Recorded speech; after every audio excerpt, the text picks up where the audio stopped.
जोहार हज़ारीबाग में फैज़ अनवर आप देख रहे हैं जोहार हज़ारीबाग। हज़ारीबाग में जेपीएससी का रिज़ल्ट जैसे ही आया तो कई छात्रों ने निकाला है। किसी का रैंक 7, रैंक 9 और रैंक 100 तक भी कई लोगों ने निकाला है। अभी हम जिनके पास आए हैं, साक्षी नाम है और साक्षी ने रैंक 126 लाया है और जानेंगे साक्षी से कैसे इन्होंने शुरुआत की। वैसे साक्षी खुद जो है वो यूपीएससी के भी स्टूडेंट रहे हैं। आप उनकी कहानी हम लोग जानेंगे। साक्षी जी, कैसे शुरुआत हुई आपकी, जेपीएससी में कैसे आए हैं आप? सर जेपीएससी के बारे में मुझे ज़्यादा जानकारी नहीं थी। मैंने यूपीएससी के लिए प्रिपरेशन स्टार्ट की थी और मैं उसके लिए दिल्ली भी गई थी। बट कोविड के दौरान मैं वापस आ गई थी और उसके बाद फिर मैंने सर की लाइब्रेरी ज्वाइन की और वहाँ धीरे धीरे लोगों से पता चला और फिर मैंने जेपीएससी का जो 2024 का एडवर्टीज़मेंट आया था उसको मैंने फ़िल किया। अच्छा। और फिर लाइब्रेरी में ही लोगों के साथ मिलकर मैंने इसके लिए प्रिपरेशन की। इसके लिए कोई अलग से मैंने कोचिंग नहीं ली थी। बिना और कोचिंग के आपने मतलब तैयारी किया? हाँ, क्योंकि यूपीएससी का प्रिपरेशन कर रही थी तो एक बेस पहले से बना हुआ था। बस झारखंड के जो सब्जेक्ट्स है, झारखंड स्पेसिफिक जो सब्जेक्ट्स है वो सब मैंने खुद से कर लिया, मतलब डुएबल लगा तो मैंने कर लिया। अच्छा।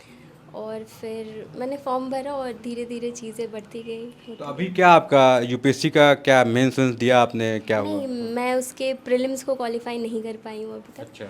तो मैंने मेंस नहीं लिखा है उसका। स्कूलिंग कहाँ से हुई आपकी? मेरी स्कूलिंग 10th तक सरस्वती विद्या मंदिर स्कूल से हुई है। 11th-12th मैंने डीएवी पब्लिक स्कूल से किया है और ग्रेजुएशन मैंने बायोटेक्नोलॉजी सेंट कोलंबस कॉलेज से किया अच्छा। है। तो वापस दिल्ली से क्यों मतलब लगा कि जेपीएससी क्यों देना चाहिए, ऐसा क्यों आपको लगा? सर अपॉर्चुनिटीज़ को नहीं हाथ से जाने देना चाहिए, तो ये एक रीज़न था। और क्योंकि यूपीएससी के प्रीलिम्स में रुक जा रही थी तो फिर लगा कि जेपीएससी कम नहीं है ऑब्वियसली, तो इसे भी देना मतलब एक बहुत बड़ी उपलब्धि होगी अगर हो जाती है तो। तो कैसे मतलब प्रिपरेशन किया आपने जेपीएससी के लिए? क्योंकि कई लोग हैं जो 2 बार 3 बार देते हैं जेपीएससी, उनका नहीं निकलता है, फिर वो हिम्मत हार जाते हैं। लेकिन आपने फर्स्ट अटेम्प्ट में ही निकाल लिया, तो कैसे टाइम दिया, कैसे टाइम मैनेज किया पूरा? सर जब जेपीएससी का एडवर्टीजमेंट आया था उसके बाद मैंने फुल फ्लेजेड प्रिपरेशन स्टार्ट की जेपीएससी की।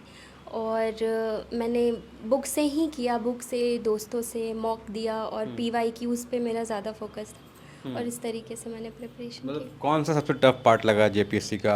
पीटी लगा या फिर मेंस एग्जाम या फिर इंटरव्यू, क्या हुआ था? मैं बोलूँगी कि मेरे लिए सबसे ट्रिकी प्रीलिम्स ही होता है, क्योंकि वो अच्छा। काफ़ी फैक्चुअल होता है। कॉन्सेप्चुअल चीज़ें जल्दी क्लियर हो जाती है बट चीज़ों को रोड लर्निंग करना थोड़ा टफ हो जाता है मेरे लिए। तो मुझे था कि अगर प्रीलिम्स हो जाए तो मेंस करने का मतलब कॉन्फिडेंस था मुझ में वो अच्छा। चीज़, तो फिर मैंने। तो जैसे यूपीएससी में क्या पेपर था आपका, मतलब प्रीलिम्स निकाला था आपने या फिर क्या दिमाग में चल रहा था कि क्या पेपर से देंगे यूपीएससी? यूपीएससी में जो ऑप्शनल का पेपर होता है वो मेरा बॉटनी था, क्योंकि मेरी बायोटेक्नोलॉजी की बेस पहले से है तो बॉटनी उससे काफ़ी सिमिलर था, तो इसीलिए मैंने उसके लिए बॉटनी ऑप्शनल लिया था।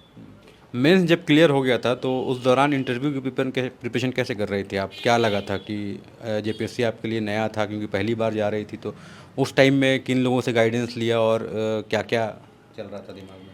सर मेंस तक तो काफ़ी लोगों के साथ कर रही थी चीज़ें, टेस्ट सीरीज़ एंड ऑल, तो उस समय तक तो लोग थे तो साथ साथ में हो जा रहा था। बट उसके बाद मेंस काफ़ी लोगों का नहीं हुआ तो थोड़ा लगा कि कोई है नहीं साथ में करने को। तो फिर मैंने 2-3 जगह से मॉक इंटरव्यू दिया, एक यहाँ चाणक्य से और 2 फिर मैं रांची गई और वहाँ पे भी 2 मॉक इंटरव्यू मैंने, एक डीएसपी की पाठशाला से अच्छा। और दूसरा उड़ान आईएएस एकेडमी। तो इन 3 जगहों से मैंने मॉक इंटरव्यू दिया। वहाँ पे भी काफ़ी अच्छा फीडबैक मिला। सर लोगों ने बोला कि अगर आपका मेंस अच्छे से हुआ है तो इंटरव्यू सही से हो जाएगा।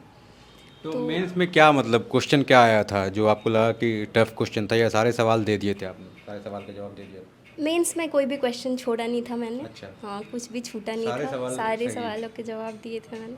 मुझे एक्चुअली में डर प्रीलिम्स का ही था, मेंस में आई वाज कॉन्फिडेंट कि मतलब लिख मेंस और लूँगी मैं। हाँ, अच्छा, और इंटरव्यू में फिर क्या हुआ था मतलब? इंटरव्यू में मुझसे काफ़ी out of the league questions पूछे गए थे। मेरा बोर्ड अजीता भट्टाचार्य मैम का था और उन्होंने मुझसे सबसे ट्रिकी क्वेश्चन मुझे लगा कि उन्होंने मुझसे अमेरिका की हिस्ट्री पूछी थोड़ी अच्छा, सी। अमेरिका की हिस्ट्री हाँ, पूछी थी आप? उन्होंने। बायोटेक्नोलॉजी से करके गए थे? हाँ, उन्होंने हाँ। पहले मतलब मैं गई तो उन्होंने मुझे कॉम्प्लीमेंट किया साड़ी के बारे में, फिर उन्होंने झारखंड के सिल्क के बारे में पूछा अच्छा और फिर गंगा के बारे में थोड़ा सा पूछा और फिर उन्होंने शी वाज लाइक कि do you know about Martin Luther king junior. अच्छा तो I was like yes ma'am. तो मैंने उनके बारे में थोड़ा सा बताया। तो फिर जब मैंने बताया कि अपार्थीड के लिए उन्होंने रेवोल्यूशन किया था, तो फिर उन्होंने अपार्थीड क्या होता है एंड काफ़ी सारी चीज़ें फिर बाकी जो बोर्ड मेंबर्स थे उन्होंने मुझसे वेस्ट एशिया में जो अभी डिस्टर्बेंसेस चल रहे हैं उसके बारे में पूछा। अच्छा। और बायोटेक से मतलब मेरे बैकग्राउंड के बारे में पूछा। और मेनली यही सारे क्वेश्चंस थे। तो ये तो कुछ specific। क्वेश्चन का जवाब आप फंसी होंगी, तो क्या लग रहा था जब इंटरव्यू दे के बाहर निकली उस टाइम में, क्या लग रहा था? नहीं, मैं बोलूँगी कि मैं किसी क्वेश्चन में फंसी नहीं थी। एक क्वेश्चन ऐसा था जो मुझे आता नहीं था, तो मैंने सर को क्लियरली बोल दिया था कि मुझे इसके बारे में जानकारी है नहीं। तो सर वाज लाइक कोई बात नहीं। और बाकी मुझे लगता है कि मैंने लगभग सारे सवाल के जवाब दिए थे और आई वाज हैप्पी कि इंटरव्यू दे पाई हूँ। वही एक बहुत बड़ी अचीवमेंट लग रही थी उस ये समय। कैसे मैनेज करते हैं? जैसे आपने कहा कि वो काफ़ी स्विच कर रहे थे सवाल, वेस्ट अफ्रीका के बारे में आप बता रहे हैं और फिर बायोटेक आपका सब्जेक्ट है, तो एक माइंडसेट लोग लेके चलते हैं कि जो सब्जेक्ट हम पढ़ रहे हैं उसी से सवाल आएगा, लेकिन अचानक सवाल जब आउट ऑफ द बॉक्स आता है तो वो उस टाइम में क्या रखना पड़ता है? बाकी स्टूडेंट अब देंगे इंटरव्यू और भी लोग देने जाएंगे, तो आप क्या कहेंगे उनके लिए? मतलब सर मैं यही बोलूँगी कि सबसे ज़रूरी चीज़ है कि you have to keep your calm. अपने मेंटल पीस को नहीं खोना है उस समय। और अगर आपको नहीं आता है वो ऐसा कहते हैं ना सब लोग कि वो वहाँ पे आपसे एक क्वेश्चन का आंसर जानने के लिए नहीं बैठे हुए, उनको आपकी पर्सनालिटी देखनी है। उन्होंने क्वेश्चन आंसर देख लिया आपके प्रीलिम्स और मेंस के फेस में, तो इस फेस में होता है कि आपकी पर्सनालिटी क्या है। अगर आपको कोई चीज़ नहीं आती है तो आप उससे कैसे डील कर रहे हो। बिल्कुल। तो उस चीज़ ने मुझे काफ़ी हेल्प किया। और जहाँ जहाँ से मैंने मॉक इंटरव्यू दिए थे, इन सारी चीज़ों ने ऑब्वियसली मेरा कॉन्फिडेंस काफ़ी बढ़ाया था। बिल्कुल। तो आगे यूपीएससी की तैयारी करते रहेंगे, छोड़ देंगे आप? क्या प्लान है? सर छोड़ूंगी तो नहीं, टू बी वेरी ऑनेस्ट। अभी छोड़ना भी, लेकिन अभी 1-2 साल जॉब में कंसंट्रेट करना है, क्या करना हाँ वो तो करना ही है ऑब्वियसली, क्योंकि अभी नई नई चीज़ें होंगी सारी, तो इसको तो फुल डेडिकेशन से करना ही है। है? तो मेरे साथ साक्षी की मम्मी है। कैसा लग रहा है आंटी? क्या लग रहा है, निकाल ली आपकी बेटी जेपीएससी? बहुत अच्छा लग रहा है सर।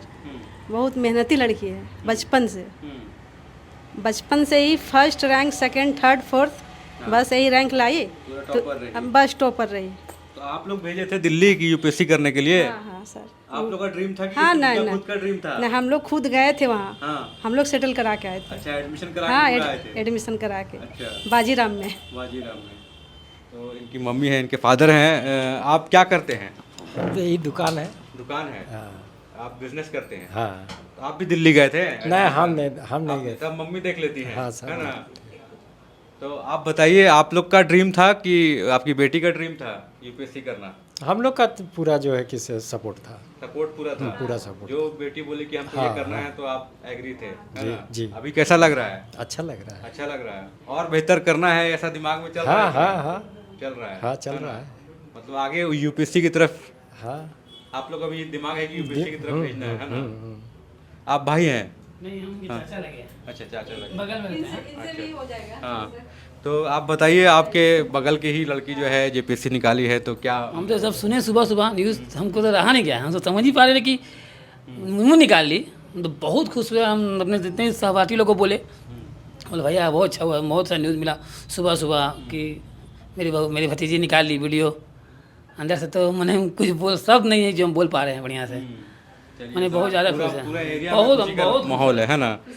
तो बहुत बहुत बधाई साक्षी जी। आपके ये भी हैं जहाँ पे आपने लाइब्रेरी में पढ़ा था, तो क्या मतलब आपको क्या सर, लगता है कि जिस ज़रूरी है? दिन साक्षी ज्वाइन की थी सर, तो हमारा एक सीट नंबर 1 है। हाँ, तो उस सीट नंबर 1 ऐसा सीट है, सब्जेक्ट है कि मतलब उस सीट में जो भी ज्वाइन करता है सर, तो एक अच्छा ऊंचा पोस्ट लेके ही जाता है सर। अच्छा। इससे पहले पंचायत सचिव, बैंक में, मतलब अच्छी अच्छी पोस्ट को, तो मतलब साक्षी को बोलते हैं साक्षी आप ज्वाइन कर रहे हैं ना, तो सीट आपको तभी देंगे जब इस ऑब्जेक्ट को पूरा करेंगे। तो साक्षी वो एक ही बात बोलती है सर कि हम इस पोस्ट को लेके ही जाएंगे सर। तो हमको बहुत उम्मीद था और हम बार बार साक्षी कहते थे कि साक्षी मोटिवेट रहिए, आप अच्छा करेंगे, और आज रिजल्ट दिख रहे हैं सर। Thank you sir. तो यही है, मतलब हज़ारीबाग से भी कई लोगों ने जेपीएससी निकाला है और सबका ड्रीम यही रहता है कि यूपीएससी में आगे अच्छा किया जाए।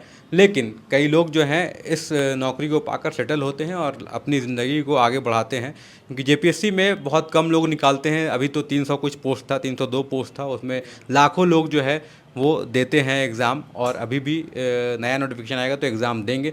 लेकिन कई कम लोग निकालते हैं, इसीलिए शहर में चर्चा का विषय बनता है कि किस मोहल्ला से, किस क्षेत्र से कौन निकाला है। तो हज़ारीबाग में कई ब्लॉक हैं, 16 ब्लॉक हैं, और हर ब्लॉक से इस बार कई लड़कों ने निकाला है। मतलब बड़का गांव से भी कई अच्छा रिज़ल्ट आया है, बरही से भी अच्छा रिज़ल्ट आया है, विष्णुगढ़ से भी अच्छा रिज़ल्ट आया है, और कटकम सांडी हज़ारीबाग सदर से भी बहुत अच्छा रिज़ल्ट आया है। बहुत बहुत बधाई आपको साक्षी जी, और इसी तरह से आगे कुछ झारखंड के लिए अच्छा कीजिए, है ना। बिल्कुल सर, बिल्कुल, थैंक यू सो मच।